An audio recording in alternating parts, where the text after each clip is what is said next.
Hello, welcome to this edition of Spotlight, where we get to have conversations around great customer and employee experiences. I'm your host, Alan Berkson. I'm looking forward to exploring how we can easily delight your customers and employees. If anybody has any questions, please drop them on the in the comment section on the link. We're happy to address them here. But without further ado, I'm so excited. My guest today is my buddy Dan Gingiss. Dan is an international keynote speaker, author, and customer experience coach, and that does not even sum up what he does. He's got over 20 years experience in corporate America as a leader. He is a practitioner, so please pay attention. He's worked with brands such as Discover, McDonald's, and Humana. Welcome to Spotlight, Dan. Thank you, Alan. It's great to see you. For those that don't know, Alan is my favorite New York Mets friend. I think actually he's my only New York Mets fan friend. I was going to say... Number one in my book. Yeah, I was going to say, saying you have a favorite New York Mets fan is probably a stretch. Can we talk about the last series that the Mets had with the Cubs? Is that all right? Can we start? No, this is the customer experience show. We don't want to ruin the experience. So, fair enough. Well, all right. So jumping right into things. So our mission at Freshworks is delight made easy. We'd like to help organizations understand how to deliver delight to their customers and to their employees. It's not about doing something that's unscalable. It's not about doing something that is going to cost them a lot of money. I know that that there are ways that you can do this. One of the things I love about Dan, and you'll hear from here, is he notices things in the real world that most of us may not pay attention to. That definitely have to do with it. Maybe it's a curse for you, Dan, but I always enjoy your story. So maybe you can start by just talking about, some of your experience in terms of how you've seen delight, or how you've been able, or maybe where people failed and it could have been easier.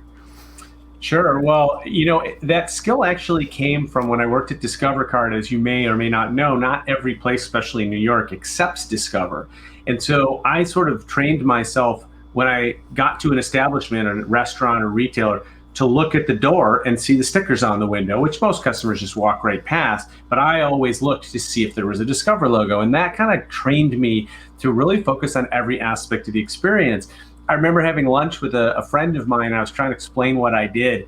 And we sat down at this booth, and I'm talking to him about what I do. And I said, let me give you an example. Did you notice when we sat down at this booth that the wall was dirty? And he goes, no, I didn't. I said, yeah, that's the first thing I noticed, right? That they hadn't cleaned the wall. So I do pay attention to this kind of stuff.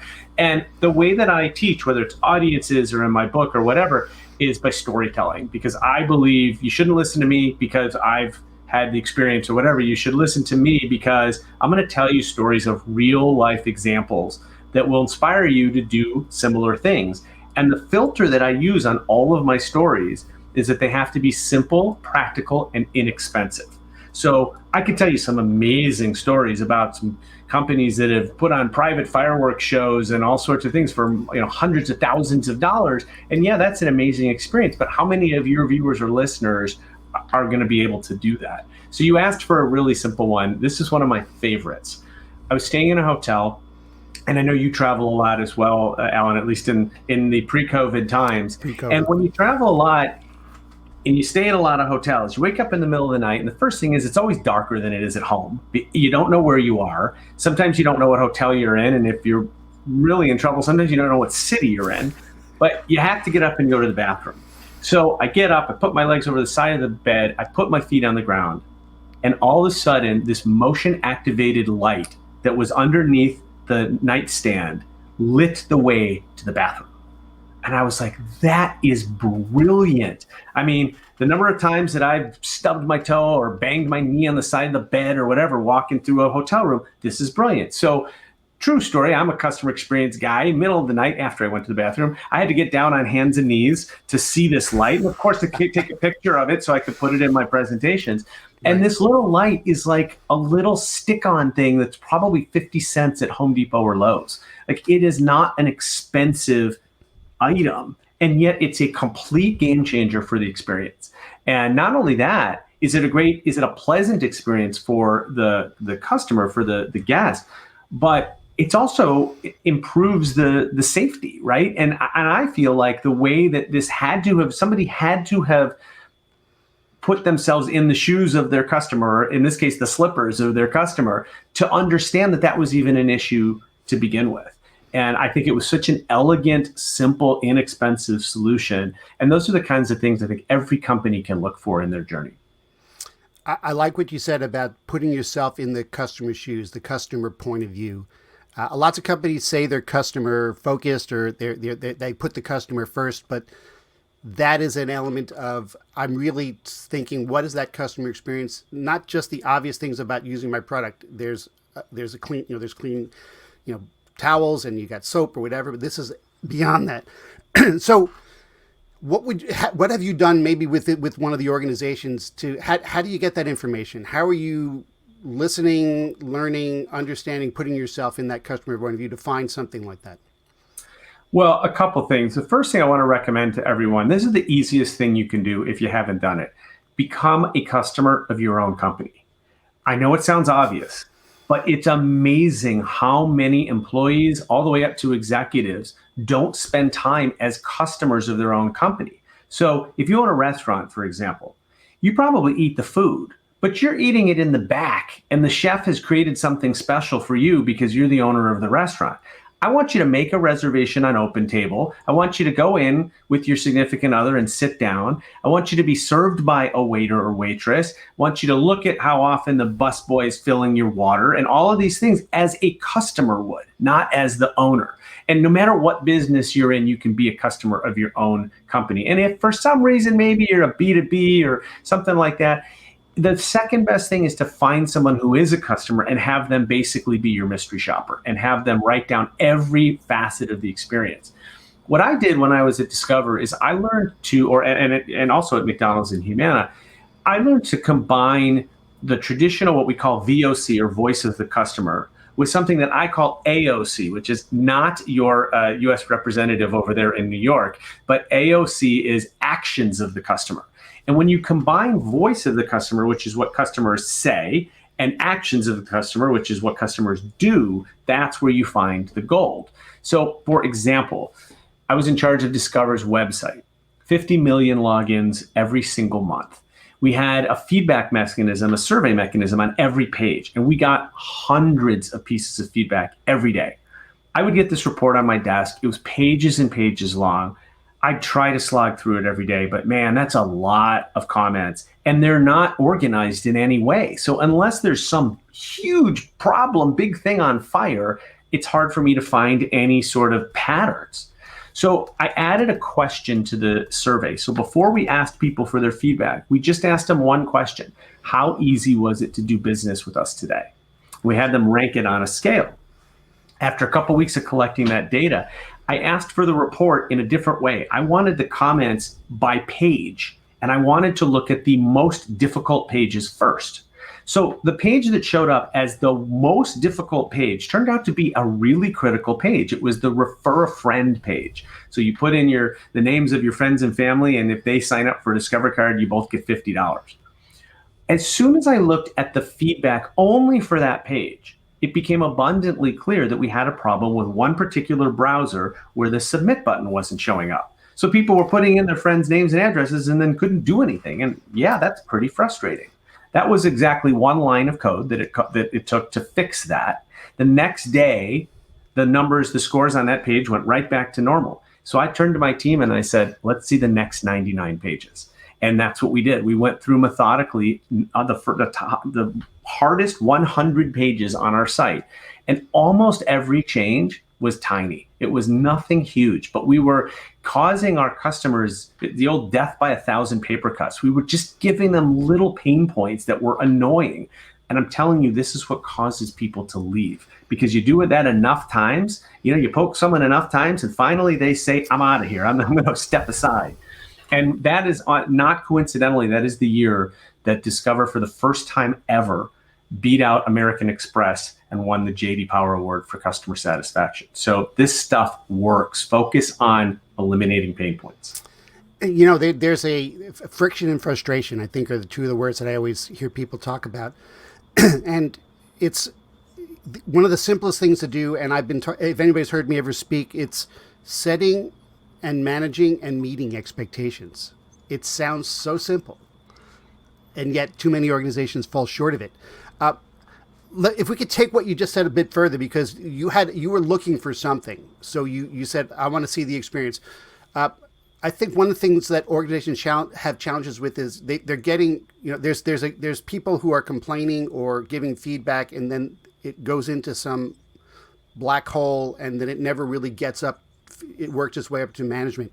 What advice do you have to? Because I think that is a challenge for a lot of organizations. Is customers are giving us feedback, and we see, we get CSAT, we get NPS, we get all these things, but how does that then work its way into actually changing the product, changing service, changing delivery, that kind of thing? Yeah, great question. I think the first thing is you can't depend only on CSAT or NPS, because those are numeric scores that tell you how you're doing, but they don't tell you why. And so if you have to combine that with qualitative feedback in terms of actual open-ended, customers either writing or talking or, telling you. And one of the things that I always advise companies is not to be afraid of complaints, because people who complain do so because they care. They actually want you to resolve their problem so they can continue doing business with you.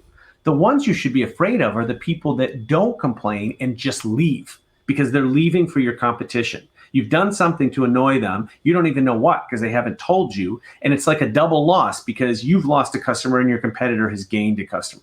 So when somebody's complaining, the first thing you should do is look at that as an opportunity. And it's really twofold. You kind of hit on this. The first opportunity is, I got to help Alan to fix his problem so he can go along his way and finish his day. But then I got to ask the question of, why did Alan have this problem in the first place? Why did he feel like he had to call us or email us or tweet at us?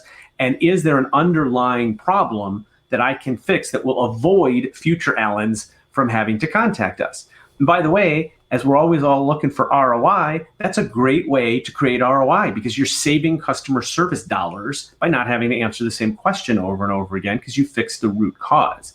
So I think the way you set that up is that the customer service team, they're not going to be the people that are going to fix it, but they've got to have the connections to the people that do. And they have to have that line of communication. And the customer service team's job is to go back to, say, the marketing team, and this happened one time at one of my roles, and say, you know what, we're getting a lot of complaints. There's a group of people that are offended at our TV commercial. We should probably take a look at this, because we're starting to see this heat up. You don't want to wait until it's gone viral and there's millions of people on Twitter talking about it, because you can pull that TV spot pretty fast, but you've got to have that line of communication to the team that can do something about it.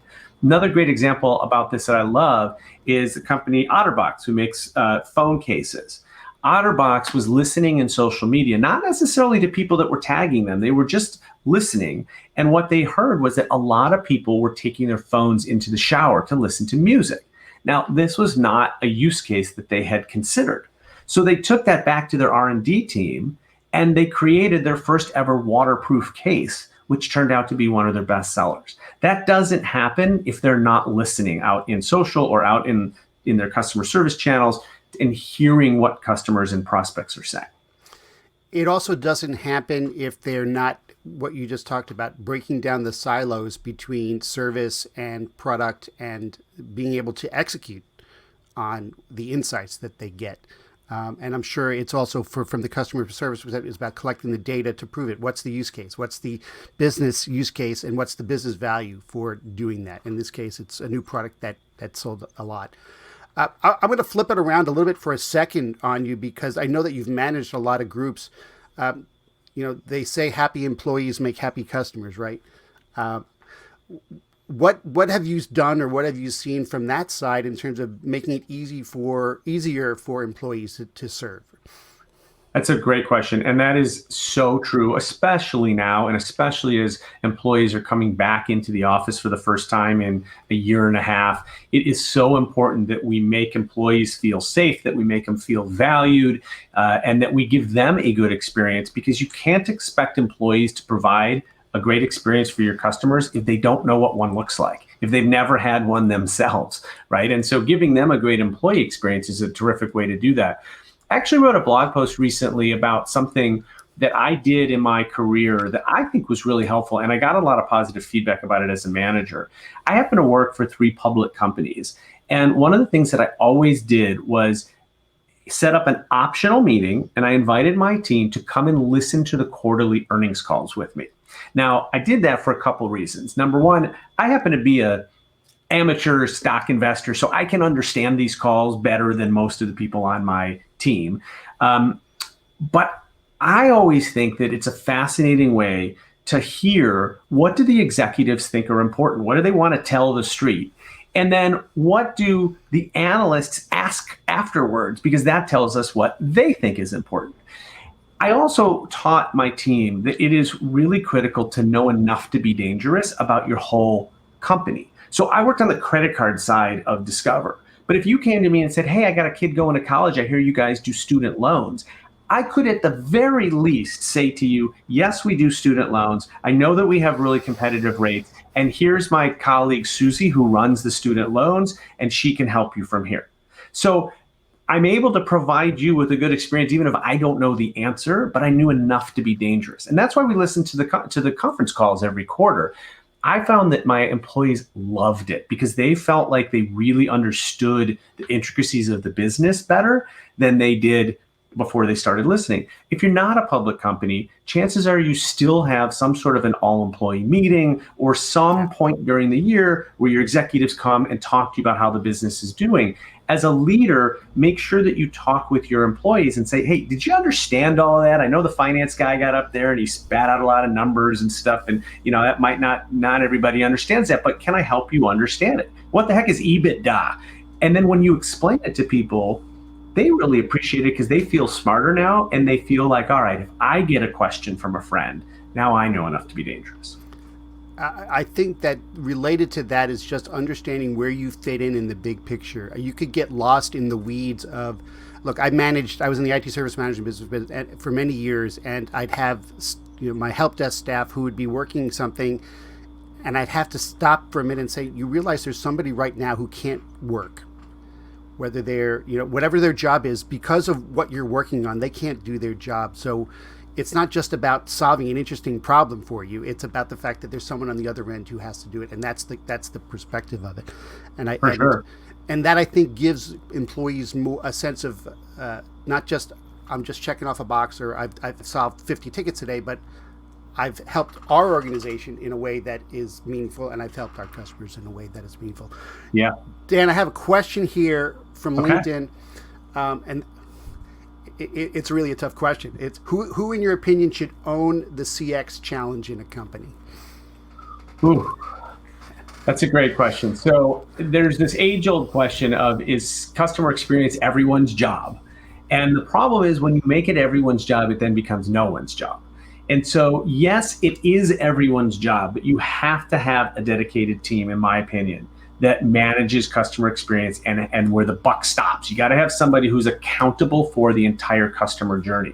This is the team that is going to watch from a 35,000-foot view and watch that journey and every step, while your siloed company is offering individual experiences at each one of those steps. It's the team that's going to connect that all together and make it all feel seamless to the customer and on brand. So I believe you have to have a dedicated CX team. I think that CX team should lead up to a chief experience officer that is that's a C-level job reporting to the CEO, just as important as the CMO or the chief operating officer. And then I do think you have to imbue into the culture that everyone can affect customer experience, even if you are not customer facing. You could be in the finance department, and you know what? You're sending out invoices, you're working on pricing initiatives, you're doing a lot of stuff that affects the customer experience, even if it doesn't seem that way. And like you said, Alan, we want every one of those customers every one of those employees thinking like a customer and thinking about, well, if I do this, how's the customer going to feel? What am I doing to their day? Am I making their day better, or am I making their day worse? Yeah, there's the old adage of the blind wise men and the elephant, and they each have a different view of what the customer is. And the CMO has one view, the chief revenue officer has another view, the chief customer officer has a different view. And finding a way to bring those all together because in the end, any one of them can't really make the customer happy. It's got to be a combination of all of them working together. For sure. And one other thing I would add to that too is it's not always just about who owns it, but it's also about where the resources are. So we know that so many companies, the ratio of investment in marketing and sales versus customer service and customer experience, it's comical, right? We're not spending any money, we're not spending any resources on the people who keep the lights on, the people who pay our salaries, our existing customers. And I do think that's one of the bigger challenges is forget about ownership. Make sure that you are putting resources behind keeping your existing customers happy, because otherwise, if all the resources go to sales, for example, B2B companies are famous for this. You have what I call the leaky bucket. The leaky bucket is you're bringing in sales into the bucket, but people are walking out the back door. That's the leaky part, which is putting more pressure on your sales team because they got to make up for the people that left, plus they got to hit their sales goals. And all we got to do is spend a little time making sure that our existing customers are happy. Not only do they stay, which improves our retention rate and reduces churn, but when we create a remarkable experience for them, they start to tell other people and we build referrals. Now we're taking pressure off of the sales team because we're growing organically. There's another piece that plays into it with the growth of the subscription economy, and so you have churn and retention becomes part of it. You're not just making all new sales. You're actually have customers who you want to keep. That's you have recurring revenue. Recurring revenue is great for companies; they love it, but it requires a different view of how to manage your customer experience, I think. I love that you brought that up, Alan, because who's a really, really amazing at that is Amazon. Freshworks. And I'm sure Freshworks too. But there's a lot of Amazon haters out there, and I am not one of them. I'm an Amazon lover. But one of the things that Amazon has figured out is the long-term value of the customer always outweighs the one transaction. Always. So I ordered a set of pots and pans from Amazon, an entire set. They arrived and one glass lid was shattered. The rest of the set was fine. I called up Amazon to get a replacement lid. Almost immediately, the agent said, I'm just going to refund your order entirely, keep the pots and pans. So I went from being disappointed that I had a broken lid to being, woohoo, got some free pots and pans, right? And you completely changed 180. You changed how I felt. And that makes me more or less loyal to Amazon, you think, the next time. Clearly, right? And it's because they understand that we may lose money on one transaction. That's okay. The finance people don't like that. You have to convince the CFO that it's okay to lose money on a transaction if the long-term value is there. And subscription services, I think, have figured that out as well, that, the difference between somebody that stays 6 months and somebody that stays 24 months, that's a difference between, a company that's setting records with their IPO and a company that just kind of remains a small business. Well, Amazon's also, and I guess they're an easy one to point to. But when I first started as an Amazon Prime customer, I got free shipping. Then I got free 2-day shipping. Then I've got movies. Then I've got music. Then they just keep adding value to the same relationship. And I think that's really important. And yes, the price has gone up a little bit since it started, but it is one of those things where you don't even notice when they charge you. You don't care. And I think they could double the price. I think most people wouldn't care because the value's so high. And they understand, they could be charging separately for all of those things. And maybe they'd make a little bit more money, maybe they wouldn't. But what they know is by creating that much value, they are creating an ecosystem that people want to be a part of and want to keep coming back to. And so, look, no company should try to out Amazon. They are the best at what they do for a reason. But we can all learn from some of the things they do and try to implement them at our business. And one of the things they're most known for, and they say it's in their mission statement, is to be the most customer-centric company in the world. And I love one of the things, I also just wrote about this, that Jeff Bezos wrote his last letter to shareholders as CEO because he's retiring. And he said that their new goal, in addition to being the most customer-centric, is to be the best place to work in the world and also the most sustainable company. I love that. Those are big goals, right? And that's the kind of company, take off the logo, that's the kind of company I want to do business with. More and more, I think that's what people are looking at. Besides just, can I get the best price? Yeah. It's about, is it a company that I want to do business with? All right, Dan, you've got a cool thing that I think people should know about, this 10-day CX challenge. Yes. And if you go to 10daycxchallenge.com, you can take a look at it, but maybe just share a little bit about what it's about and how people can get value. That's a numeric 10. So it's 10-day CX challenge. It's a free challenge that I have put together. It's obviously 10 days long. And each day you're going to get a video about 60 to 90 seconds. So not a huge time commitment. It's one of those whiteboard videos. It's kind of fun. They draw, I do the voiceover. And every day I'm going to give you a simple tactic that you can employ at your company right now. And so my suggestion is grab the team and make it a team building activity. So we were talking about who owns customer experience. We want to get as many people onto the customer experience train as we can. So grab the team and take the challenge and try to implement these 10 tactics. And you will be well on your way to changing the culture and also to just improving that experience in, again, simple, effective, practical, inexpensive ways. And so it's fun. And if you do take it, please give me feedback on it. I always, if you get an 11th idea, I'm happy to add that. But I love to hear customer feedback. Wait, so these are doodle videos? They're so I did the voiceover, and then I hired a guy who does these whiteboard videos. Yeah, once again, another reason why when I grow up I want to be Dan Gingiss. I've always wanted to have doodle videos. I think they're fun, so I figured I would share them with other people, and I think they turned out really well. I love it. All right. We have a feature here now on Spotlight. We're calling it our Spotlight Easy Minute. Mm-hmm. In 60 seconds or less, what's one piece of advice you can give to the customer experience leaders out there that they can do right now or think about right now to improve the customer experience for their customers? All right. You have to look at voice of the customer literally. You have to hear the actual voice of your customer. No more just reading reports or numbers. Here's how you do it. You set up a monthly call listening session. Start with phone calls because it's the best way to get the actual voice. I want you to bring your executives, directors and above into this meeting. Listen to randomly selected calls, no cherry picking. After each call, you talk about two things. One, how did our agent do? And is there any coaching that we could give to the agent for next time?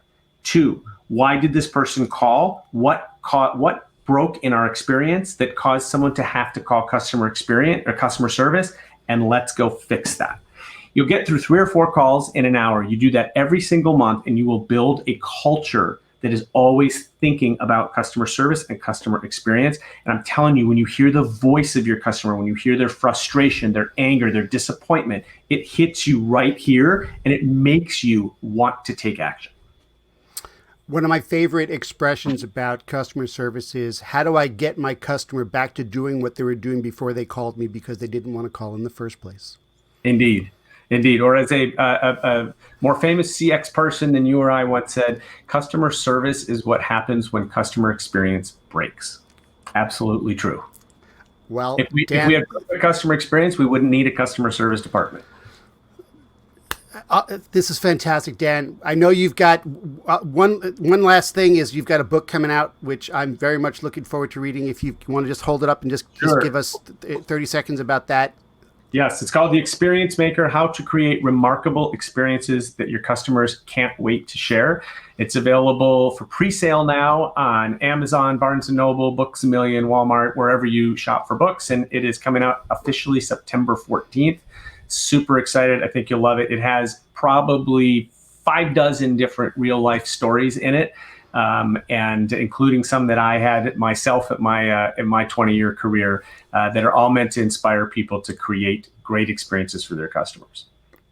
Well, great. Thanks, Dan. This was fantastic. If you want to find Dan, as far as I know, he's the only Dan Gingiss I've ever come across on the socials. He's easy to find. That is true. From on Twitter or LinkedIn and connect. I'm sure you if you have any more questions, I'm sure he'd be happy to talk to you about it. Thank you for joining me today, Dan. Always love talking to you. It's been too long since the last time. Alan, and next time at Citi Field for the rematch.